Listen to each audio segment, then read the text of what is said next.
الحمد لله نحمده ونستعينه ونستغفره ونؤمن به ونتوكل عليه ونعوذ بالله من شرور أنفسنا ومن سيئات أعمالنا من يهده الله فلا مضل له ومن يضلل فلا هادي له ونشهد أن لا إله إلا الله وحده لا شريك له ونشهد أن سيدنا وسندنا وحبيبنا وشفيعنا ومولانا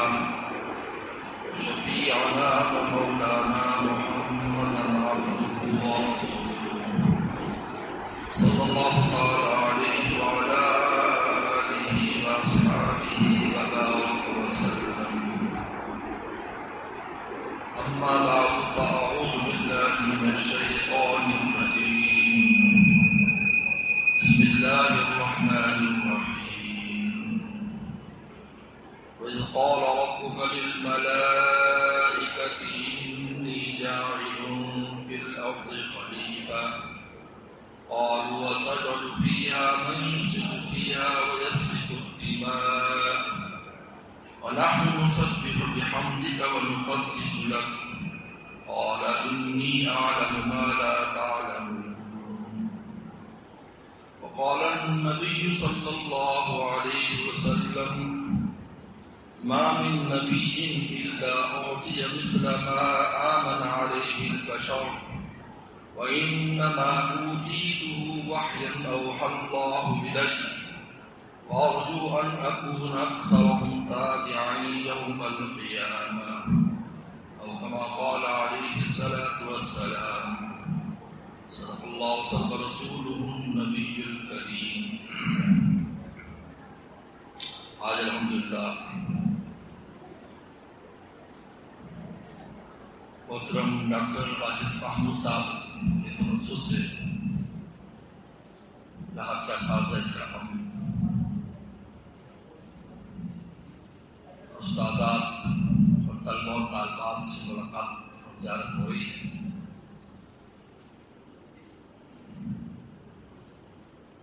حضرت شاہ عبدالعزیز منتصر کی رحمۃ اللہ علیہ بہت بڑا نام ہے حدیث کی دنیا میں. حدیث کی ہر سند ان سے ہو کر گزرتی. وہ اپنی تفسیر فتح العزیز میں یہ آیت مبارکہ جو میں نے تلاوت کی ہے اس کے تحت ارشاد فرماتے ہیں کہ اگر علم سے بڑھ کر کوئی نعمت ہوتی اور کوئی فضیلت کی چیز ہوتی تو آدم السلام کو دی جاتی. آدم السلام کا جو فرشتوں سے مقابلہ ہوا اور اس میں جو ان کو برتری حاصل ہوئی وہ علمی برتری تھی، عملی برتری نہیں تھی. اس لیے انہوں نے عمل پیش کیا. وَنَحْنُ نُسَبِّحُ بِحَمْدِكَ وَنُقَدِّسُ، ہم بہت عمل کرتے ہیں. اس لیے کہ نبوت جو ہے یہ علمی منصب ہے، عملی منصب نہیں. یہ علمی منصب ہے نبوت. نبی عالم الناس ہوتا ہے اپنے زمانے میں، سب سے بڑا عالم نبی ہوتا ہے. جب علمی مرتبہ نبوت ہے اور علم کے ساتھ جو عمل کیا جاتا ہے تو اس کی قیمت بہت زیادہ ہوتی ہے. علم کے ساتھ عمل کرنا اور بغیر علم کے عمل کرنا دونوں میں زمین آسمان کا فرق ہے. اس لیے نبوت علمی منصب ہے. اس لیے آدم السلام کو اللہ نے علم عطا فرمایا اور انسان میں اللہ نے یہ صلاحیت رکھی ہے کہ یہ علوم وحی کا تحمل کرتا ہے. کسی چیز میں یہ صلاحیت نہیں ہے، یہ انسان میں صلاحیت ہے. اس لیے انبیاء صلاۃ والسلام انسانوں میں بھیجے جاتے ہیں، جنات اور فرشتوں میں نہیں بھیجے. اس لیے کہ یہ اللہ کی وحی کا تحمل کرنا یہ اللہ نے انسان کو یہ صلاحیت دی. اس لیے آپ یہ بات سنیں گے کہ جبریل صلی اللہ علیہ وسلم کے بارے میں محدثین نے لکھا ہے، شراح بخاری نے، کہ جبریل صلی اللہ علیہ وسلم کا جب اللہ تعالیٰ نے خمیر بنایا تھا تو اس میں علم کے دودھ کو شامل کیا گیا تاکہ اللہ کی وحی کا تحمل کر کے پیغمبروں تک پہنچا سکے. کسی اور میں یہ نہیں تھا. اس لیے انہی کی ڈیوٹی رہی. وحی الہی کلام الہی کو پیغمبروں تک پہنچانے کی جو ڈیوٹی تھی وہ حضرت جبریل صلی اللہ علیہ وسلم کو وہ تحمل کر لیتے تھے.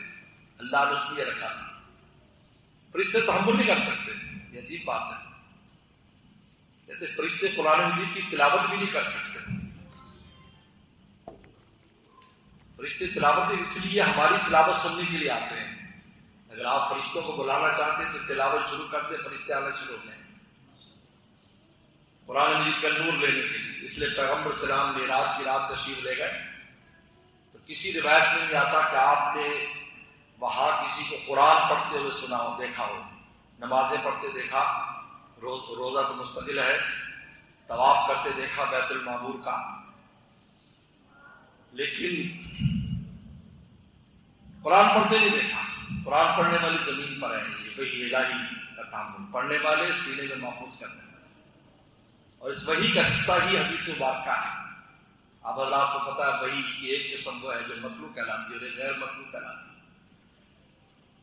وما ينطق عن الهوى الا وحی یوحی, ہمارا پیغمبر جو بات کرتا ہے وحی سے بات کرتا ہے. تمام حدیث مبارکہ. اس لیے دنیا میں اگر کوئی اتھینٹک چیز ہے تو قرآن مجید ہے, پھر حدیث مبارکہ ہے. اس لیے کہ یہ وحی الہی ہے. وحی سے جو چیز آتی ہے اس کی یقین ہونے میں کوئی شک و شبہ نہیں ہے. باقی چیزوں میں اختلاف ہے, عقلی چیزوں میں بہت اختلاف ہے. آپ فلاسفروں کے اقوال اٹھا لیں, ہر فلسفہ دان دوسرے کی مخالفت کرتا ہے. آپ سائنسدانوں کے نظریات اٹھا لیں, ایک سائنسدان دوسرے سائنسدان کی مخالفت کرتا ہے. اب ڈاکٹر ڈارون کے نظریے کو لے لیں. ہم جب اسکول پڑھا کرتے تھے 60-70s میں, تو اس وقت ڈاکٹر ڈارون کا نظریہ بڑا مشہور تھا. کہتے تو ہم سب بندر کے اولاد ہیں. میں افریقہ گیا, افریقہ میں ایک جگہ پر ایک بہت بڑا بل مانس کھڑا تھا, اس کو حنوط کیا ہوا تھا. اس کو تو ساتھی وہاں پر لے گئے. دنیا کی مشہور ایک فال ہے وکٹوریا فال کے نام سے, دنیا کی سب سے بڑی فال ہے, دنیا کا 9واں عجوبہ ہے. وہاں بیان بھی تھا, سیر بھی تھی. وہ ہم نے وہاں دیکھا. تو میں نے اس سے پوچھا کہ کون ہے؟ کہتے یہ ہیومنز فادر ہے, یہ انسانوں کا باپ ہے. میں نے کہا یور فادر ناٹ آورز. ہر باپ ہمارا نہیں, ہمارے باپ آدم صلی اللہ علیہ السلام. آپ اس نظریے کو دیکھیں, بڑا مشہور نظریہ, آپ سب جانتے ہیں. یہ بچے ہماری بیٹیاں خوب جانتے ہیں اسکول کالج سے جو کرائیں. لیکن اسی نظریے کو خود سائنسدانوں نے رد کر دیا. اس سائنسدان اس نظریے کو رد کر رہے ہیں کہ یہ نظریہ درست نہیں ہے, نے غلط کہا. بگ بینگ کا نظریہ آتا ہے کہ دھماکہ ہوا تو دھماکے کی صورت میں دنیا بن گئی, بڑا مشہور ہے. تو میں بڑا اس پر ہنستا ہوں کہ آج تک تو دھماکوں سے تخریب کاری ہوئی ہے. ہمیں تو کوئی ایسا نہیں کہ دھماکہ ہوا ہو بلوچستان یا وہاں پر تو کوئی بلڈنگ بن گئی ہو. یہ کہتے دھماکہ ہوا دنیا بن گئی. اب اس نظریے کو خود سائنسدان بھی غلط قرار دے رہے کہ نظریہ غلط ہے. ایسا نہیں ہے. یہ کیسا ہوا کہ دھماکہ ہوا اور اتنی خوبصورت دنیا تعمیر ہو گئی؟ اس کے پیچھے گزار ہے. تو وحی الہی جو ہے یہ ایک واحد چیز ہے جو ہمیں ایک ایسی چیز دیتی ہے جس میں شک و شبہ نہیں. یاد رکھیں, باقی ساری چیزوں میں دیکھنے میں غلطی ہو سکتی ہے, سننے میں غلطی ہو سکتی ہے. بہت سی چیزیں جو مشاہدات ہیں, ہمارے مشاہدات غلط ثابت ہوتے ہیں. ہم ایک چیز کا مشاہدہ کرتے ہیں, بھئی یہ چیز ایسے ہے, ایسا ہوتا نہیں ہے. ہم جب قریب جاتے ہیں تو اس کی حقیقت کچھ اور نکلتی ہے. تو اللہ تعالیٰ نے ہمیں یہ, اب آپ ماشاءاللہ یہاں پر اسٹوڈنٹ ہیں اور ایم فل کے اسٹوڈنٹ ہیں, علوم الحدیث اور علوم القرآن کے لیے آپ یہاں پر آئے ہیں. یہ وہ چیز ہے جو پورے آپ کو بھی اور پورے عالم کو سدھارنے والی ہے. میں آپ کو بتا رہا ہوں, ابھی ڈائریکٹر صاحب سے میری بات چیت ہو رہی تھی. یہ پوچھ رہے تھے کہ اس وقت جو الہام اور اس وقت جو بے راہ روی, اس کا مقابلہ کیسے کیا جا سکتا ہے؟ آپ نے کرنا ہے. آپ نے سب سے پہلے تو آپ نے اپنے دل کے نہا خانے میں اس کی اہمیت کو ڈالنا ہے. آپ کا اندر سے مضبوط ہونا ضروری ہے کہ آپ جو لوگ پڑھ رہے ہیں اس کو ڈگری کے لیے نہ پڑھیں. یہ میری آپ سے ریکویسٹ ہے. میں بھی اسی چینل سے گزرا ہوں. یہ ساری ڈگریاں چھوٹی موٹی میں نے بھی پڑھی ہیں, کالجز کی بھی, یونیورسٹی کی بھی. میں بھی آئی یو بی کا جو ہے نا وہ اسلامیات کا بہت پرانا اسٹوڈنٹ رہا ہوں. لیکن میں یہی دوستوں سے ہمیشہ کہتا ہوں کہ ہم اس کو تعلیم برائے تعلیم نہیں بلکہ اپنے اندر ایک تبدیلی کے لیے جو ہے نا اس کو پڑھے. ایک ڈاکٹر ڈاکٹری پڑھتا ہے صرف اس لیے کہ کمائے اور اپنی صحت کا خیال نہیں کرتا. اس نے لکھا ہے ابن سینا رحمۃ اللہ علیہ نے کہ اگر طبیب اور ڈاکٹر بیمار ہے تو کیسا ڈاکٹر ہے؟ یہ اس کے لیے سب سے بری بات ہے کہ ڈاکٹر ہو کر وہ بیمار ہے اور عالم ہو کر وہ فاسق فاجر ہو اور گناہوں کے اندر مبتلا ہے، قرآن حدیث پڑھتا ہے. یعنی ہر فیلڈ والا اگر اسی فیلڈ کے خلاف اس کا عمل ہے، اس کا مطلب ہے کہ اس کو اپنے فیلڈ پر خود یقین نہیں تو دوسرے کو کیسے یقین مہیا کرے گا؟ پیغمبر صلی اللہ علیہ وسلم کے ارشادات اور علوم وحی اور علوم نبوی جو ہے یہ کوئی معمولی نعمت نہیں ہے. پیغمبر صلی اللہ علیہ وسلم نے تو ایک آیت اگر کوئی جان لیتا تھا تو اس کو فرماتے تھے یہ آیت اب تو اس قابل ہو گیا کہ اس کو آگے بلغوا عنی ولو آیا. اس لیے آپ نے صحابہ کرام سے فرمایا کہ نصر اللہ عمران، اللہ تر و تازہ رکھے اس انسان کو سمجھا مقالتی جو میری بات سنتا ہے. فوا اپنے دل میں بٹھاتا، وہاں کہتے دل میں بٹھانا، وحافظہ پہ یاد کرتا ہے، وَدَّاحَ كَمَا سَن پھر آگے پہنچاتا جیسے سنا. ربا مغلب نوالہ سامع ہو سکتا ہے کہ جس کو پہنچائے وہ اس سے زیادہ فائدہ اٹھا لے سننے والے سے. جیسے آپ ایک زکوٰۃ کا مسئلہ آپ کو آگے آپ نے بتایا تو آپ پر زکوٰۃ فرض نہیں ہے، لیکن جس کو بتایا اس پر اس نے عمل کیا تو آپ کو کتنا اجر مل گیا، آپ کی بات پہنچانے سے وہ عمل پر آ گئی. تو الحمدللہ آپ حضرات اس عظیم مقصد کے لیے یہاں پر آئے ہوئے ہیں اور ماشاءاللہ آپ کے اساتذہ کرام بڑے فاضل قسم کے لوگ ہیں. آپ کو ان سے پورا استفادہ کرنا چاہیے. ڈگری بطور ڈگری کے نہ کریں، ڈگری تو مل ہی جائے گی، اس کی فکر نہ کریں، لیکن آپ اس کو صحیح معنی میں پڑھیں اور سمجھنے کی کوشش کریں. یہ پیغمبر صلی اللہ علیہ وسلم کی حدیث مبارکہ جو ہم تک پہنچی ہے یہ ایسے آسانی سے تھوڑی پہنچ گئی، اس کے پیچھے کتنی محنتیں ہیں. آج تو محنت ہی نہیں. ہمارے زمانے میں بھی جب ہم چھوٹے چھوٹے ہوتے تھے تو ہمارے کمرے میں ہماری والدہ نے 60 واٹ کا ایک بلب لگایا تھا جس پر ہم 4-5 بھائی بیٹھ کر پڑھا کرتے تھے. تو ہم نے مطالبہ کیا کہ 100 واٹ کیا جائے کیونکہ روشنی کم ہوتی تو والدہ نے سخت ڈانٹا اور کہا کہ تمہارے واش روموں بھی نا بلب لگا دیے جائیں. یہ کہا اس وقت، یعنی واش روم میں بلب نہیں ہوتے تھے. آج اللہ نے آج یوں سمجھے کہ جس طرح ہمارے ڈور سٹیپ پر ہر چیز ملتی ہے. آپ پیزے والے کو آرڈر کرتے ہیں اور پیزا ہمارے ڈور سٹیپ پر دے کے جاتا ہے، بلکہ اب تو ہر چیز آنے لگی ہے. آن لائن آپ کریں فوراً مل جائے گی. میں بہت سی بکس منگاتا ہوں آن لائن تو فوراً گھر پہنچ جاتی ہے. پہلے کتابخانے میں فون کرنا پڑتا تھا، ڈاک سے آتے تھے، اب ایسا نہیں ہوتا. وہ آتا ہے پیمنٹ کر دیتے، کتاب پہنچ جاتی. آج علم الحمدللہ ہمارے ڈور سٹیپ پر مل رہا ہے. پہلے اتنی آسانیاں نہیں تھی. آج ہمیں کتابیں بھی مہیا ہیں، آج ہمیں نیٹ کے اوپر بھی ہر سہولت مہیا، آج ہمیں اساتذہ بھی مہیا ہیں. پہلے محدثین نے آسانی سے حاصل نہیں کیا، بڑی محنت کی. مجھے ایک واقعہ یاد آتا ہے. امام ابو حاتم بہت بڑے آدمی ہیں، بہت بڑے ناقد ہیں، اور آپ کو پتا ہے محدثین میں جو ناقد ہوتے ہیں، جو حدیث کو پرکھتے ہیں، یہ بہت اونچے درجے کے لوگ ہوتے ہیں جو حدیث کو پرکھیں. جس طرح سونے کو پرکھنے والے سب نہیں ہوتے، وہ دیکھتے بتا دیتے ہیں کہ یار یہ سونا نہیں ہے، یہ پیتل ہے، یہ اس میں اتنا سونا ہے. اس طرح حدیث پرکھنے والے خاص قسم کے لوگ ہوتے ہیں، بہت محنتیں انہوں نے کی ہوتی ہیں. حدیث دیکھتی بتا دیتے ہیں کہ اس حدیث میں کیا علت ہے، کیا کمی ہے، کیا سقم ہے، کیا چیز ہے. امام ابو حاتم کے بیٹے عبد الرحمن مصر گئے تھے پڑھنے کے لیے، حدیث شریف پڑھنے گئے. سردیوں کا موسم تھا. انہوں نے سنا تھا دریائے نیل کی مچھلی بہت مزیدار ہوتی ہے. اب فجر کے بعد سبق شروع ہوتا تھا تو مغرب تک سبق ہوتا. مغرب کے بعد یہ لوگ پھر اپنی کاپیوں کی تصحیح کرتے، چراغ کی روشنی میں ایک جھونپڑی میں رہا کرتے تھے. دل میں یہ خواہش تھی اور 2-4 مہینے کا ان کا سفر تھا، کیونکہ ایک حدیث محدث سے حدیثیں لیتے پھر آگے چلے جاتے. یہ طریقہ کار یہ ہوتا تھا. تو انہوں نے اپنے دوست سے کہا کہ اب مچھلی کے لیے کیا کریں، ٹائم ہی نہیں استاد جی دیتے، فجر شروع ہوتی مغرب ہو جاتی.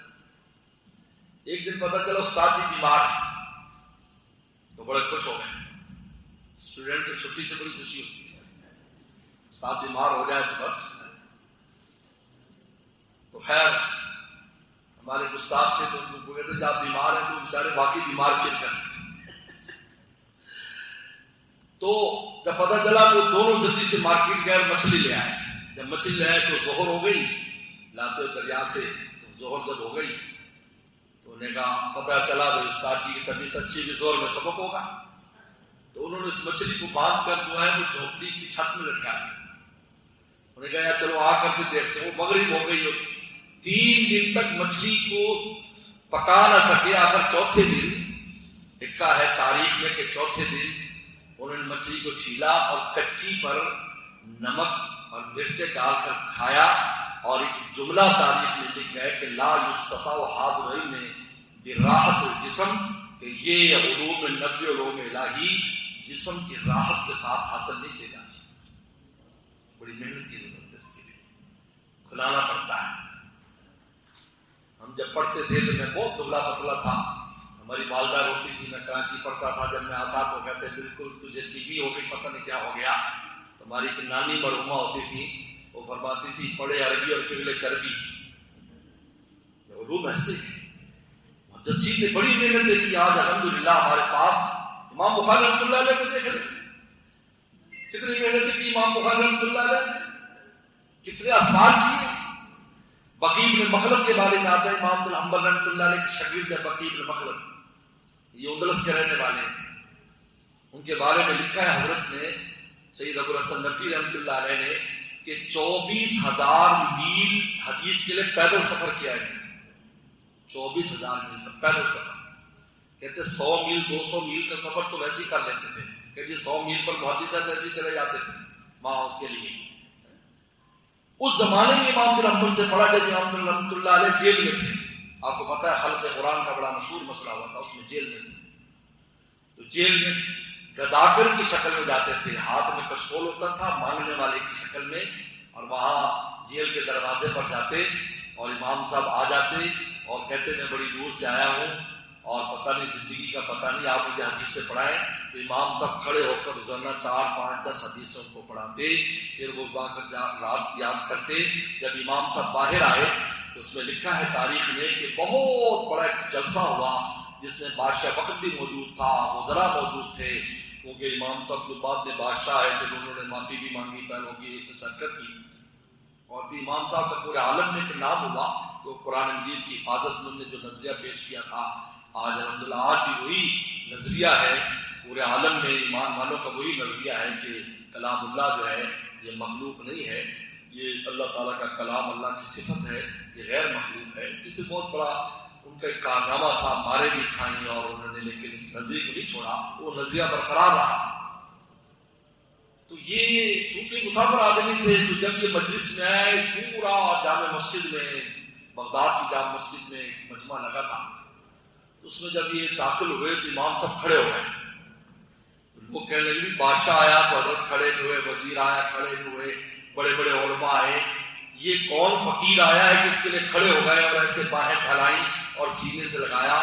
پھر لوگوں سے کہا لوگوں جس وقت تم میں سے کوئی مجھ سے حدیث نہیں پڑھتا تھا اس وقت بھی اس نے مجھ سے حدیثیں پڑھی. ان کا تعارف کیا ہے. بقی بن مخلد بہت بڑا نام ہے, محدثین میں بہت بڑا نام. تو بہرحال میں چونکہ آج کوئی خاص موضوع پر بات کرنے کا تو ارادہ تھا بھی نہیں, کیونکہ میری اور آپ کی پہلی ملاقات ہے اور انشاءاللہ کبھی کبھی حاضر ہوتے رہیں گے. اور چونکہ یونیورسٹی چونکہ میں جس طرح کے ہمارا بھی ایک مادر علمی ہے, میں نے بھی اس میں سے استفادہ کیا ہے. ہمارے بہت سے دوست احباب جو ہیں اس میں یونیورسٹی میں پڑھاتے پڑھاتے ریٹائر بھی ہو گئے. تو بہرحال مجھے بہت خوشی ہوئی آپ حضرات سے مل کر, ڈائریکٹر صاحب سے مل کر, آپ اساتذہ استادیوں سے مل کر. اللہ آپ کو جزائے خیر دے. میری آپ سے یہی گزارش ہے کہ آپ تحقیق کے ساتھ پڑھیں اور علم کے ساتھ اپنے عمل کو بھی مضبوط کریں, کیونکہ جب آپ علم کے ساتھ عمل کو مضبوط کرتے ہیں تو پھر علم اندر جاتا ہے. کیونکہ یہ علم دین جو ہے اس کی جگہ کیا ہے. ایک عجیب بات ہے, آپ پہلی دفعہ سنیں گے شاید یہ بات, کہ سائنسی ترقیوں کا تعلق عقل کے ساتھ نہیں ہے, ذہن کے ساتھ ہے. کیونکہ عقل کا جو مقام ہے وہ دل ہے. تمام اسلامین جو اسلامی لوگ ہیں, اسلامی سائنسدان ہیں, ان نے عقل کا جو مقام ہے وہ قلب ہے, یہ نہیں ہے. یہ آلہ ہے، ذہن ہے، جس طرح یہ آنکھ آلہ ہے دیکھنے کا، آنکھ یہ نہیں ہے، آنکھ اور پیچھے سے آنے والے نور ہے، ورنہ نابینا کی آنکھ نظر آتی ہے لیکن وہ دیکھ نہیں پاتا کیونکہ پیچھے سے نور نہیں آ رہا. اور ہم دیکھتے ہیں کہ ایک آدمی کا نور آتا، اللہ خراب ہو تو کہ آنکھ چینج کرو تو دیکھنے لگ جاتا ہے. اسی طرح یہ سائنسی ایجادات ذہن کا شاخسانہ ہے، قلب کا نہیں ہے. اگر قلب انوالو ہوتا تو سارے سائنسدان ایمان لے آتے. حیرت انگیز، حیرت انہیں ہو جاتی کہ یہ سائنس میں کیا ایسی چیز ہے. ایک واقعہ بہت پہلے کی بات، ایک عرب رسالے میں آیا تھا کہ فرانس کے بہت بڑے ڈاکٹر نے اسلام قبول کیا. کیوں قبول کیا؟ اس نے پیغمبر اسلام کی ایک حدیث پڑھی کہ فرق المجنون فرارق من الاسد، کہ جزامی سے ایسے بھاگو جیسے تم شیر سے بھاگتے ہو. تو اس کے دماغ میں بات نے کلک کیا کہ یہ شیر سے کیوں تشبیہ دی ہے ان کے پیغمبر نے، ان کے پروفٹ نے کیوں تشبیہ دی ہے شیر کے ساتھ. تو اس نے تحقیق کی، ایک جزامی جو ہے کوڑ کا ایک مریض کو اس کے جو ہے سیمپل لیے، بایوپسی کر کے اس کا گوشت لیا، اور اس نے جب خوردبین میں دیکھا تو حیران ہو گیا کہ وہ جراثیم کی شکل شیروں جیسی تھی. عجیب بات ہے، آپ بھی چیک کر لیں، شیروں جیسی. تو حیران ہو گیا کہ وہی ان کے پیغمبر نے یہ بات تشبیہ کی دی تو شیر کے ساتھ، اسی نقطے پر وہ مسلمان ہوا. اگر دل انوالو ہو جائے تو یہ جو علوم آپ پڑھ رہے ہیں یہ دل میں بسانے والے علوم ہیں. یہ اس میں عقل کا شاخسانہ نہیں کرتا، آپ اپنی مرضی کر بھی نہیں سکتے اس کے اندر. آپ دل کو انوالو کریں، جب دل انوالو کریں گے تو انسان عمل پر آتا ہے. اور علم اور عمل جب دونوں ساتھ ہوتے ہیں تب کمال پیدا ہوتا ہے.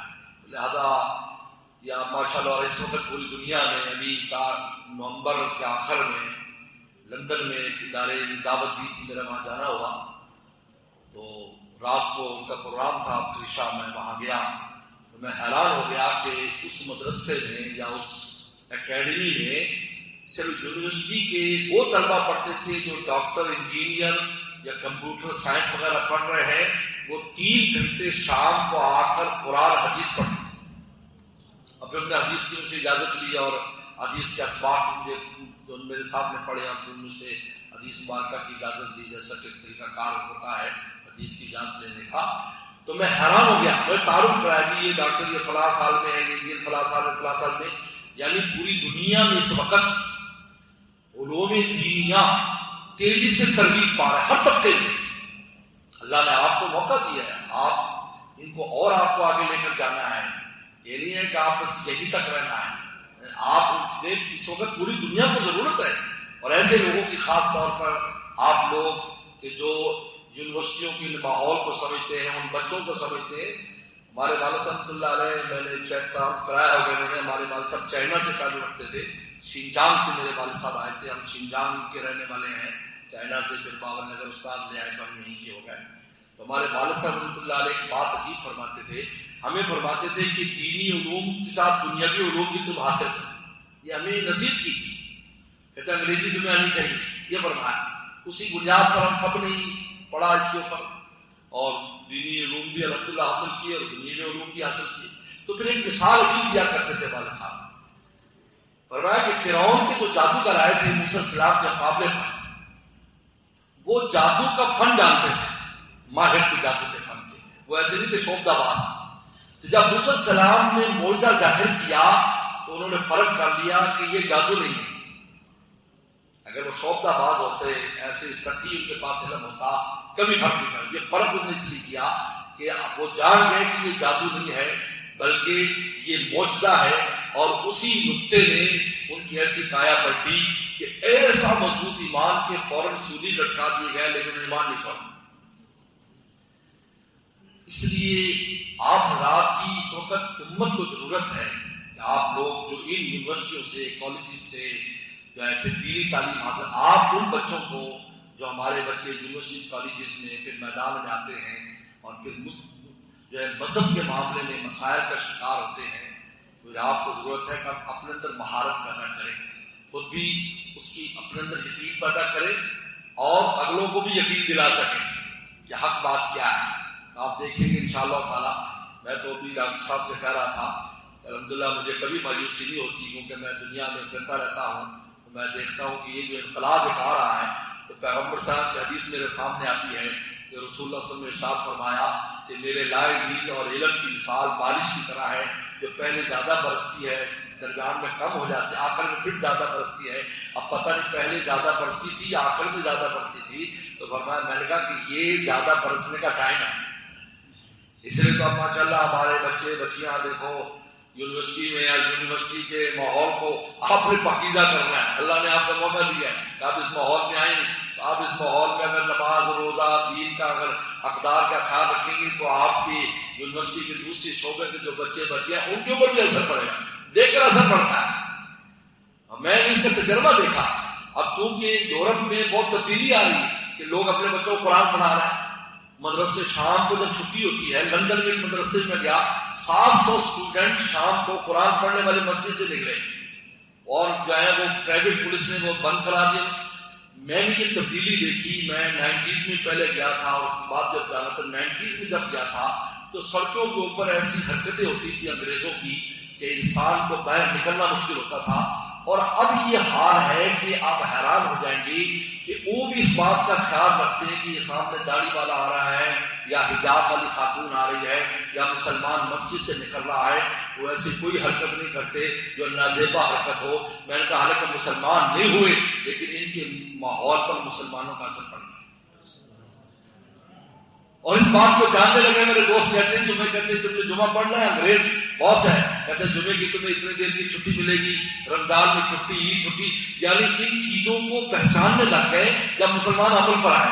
یعنی اتنی بڑی تبدیلی ہے، کبھی کوئی ایسی چیز نظر نہیں ہے۔ ورنہ 90 میں گیا اللہ امان بالحفیظ، میں نے کہا میں نے دوبارہ یہاں نہیں آنا بھائی، لیکن اب ماشاءاللہ وہی جگہ ہے، وہی ماحول ہے، لیکن ایسی کوئی چیز نہ کسی پارک میں نظر آتی ہے، نہ کسی اسٹریٹ پر نظر آتی ہے، نہ کسی مارکیٹ میں۔